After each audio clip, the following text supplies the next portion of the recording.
alaikum wa rahmatullahi wa barakatuh. I am HEBA Abdurrahim Muhammad Shihab, a first-year architecture student at Yasim, holding a metric number of 1200042. And here, presenting to you my final project of the previous semester, titled The Individual Design Studio Pod.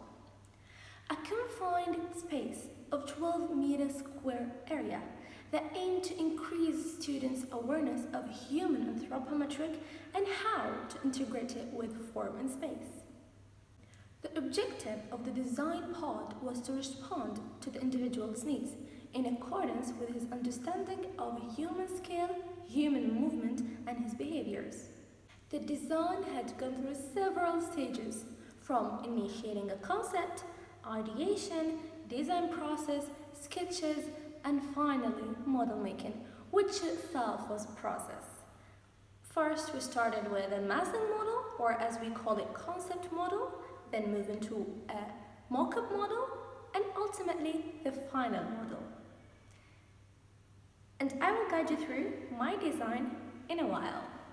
Now coming to a brief explanation about my design and its concept.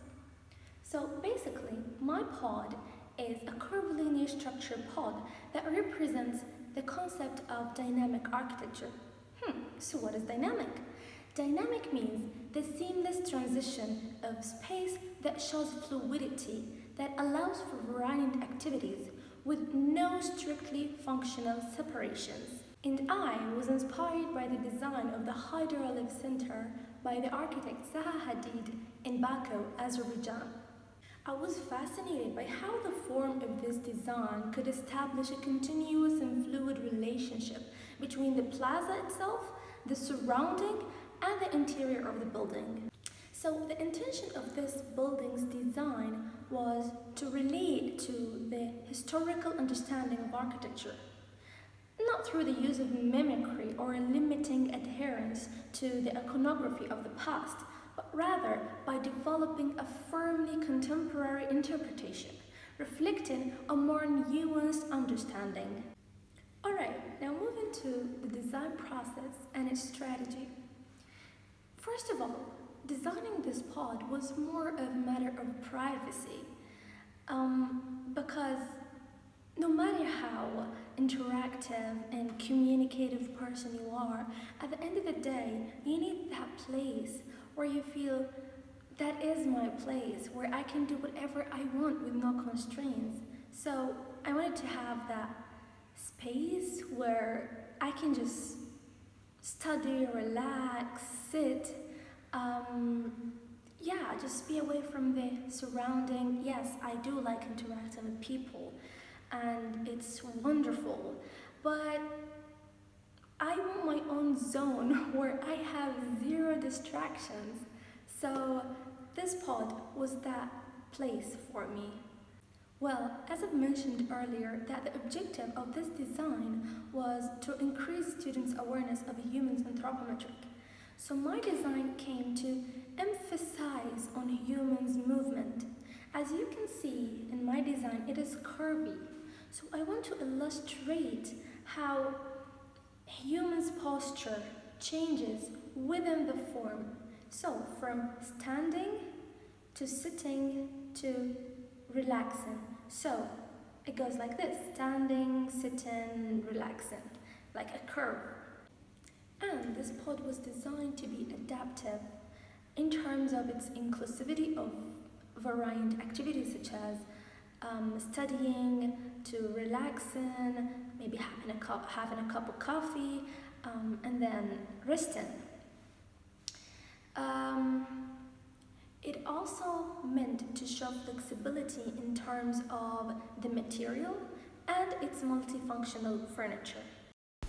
So as can be seen on the right elevation and left elevation. On the left is the rear and front elevation, and in the middle, the floor plan and a section.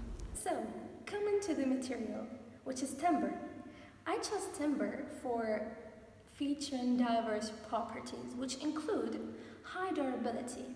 Well, a good timber should be durable enough to resist the actions of decays caused by physical or chemical or biological agents, as well as its elasticity, which means timber has the ability to be bendable and reform to its original shape, as well as strength. Timber proves its resistance against failures, in addition to its hardness, which is the resistance against the sudden shocks and vibrations.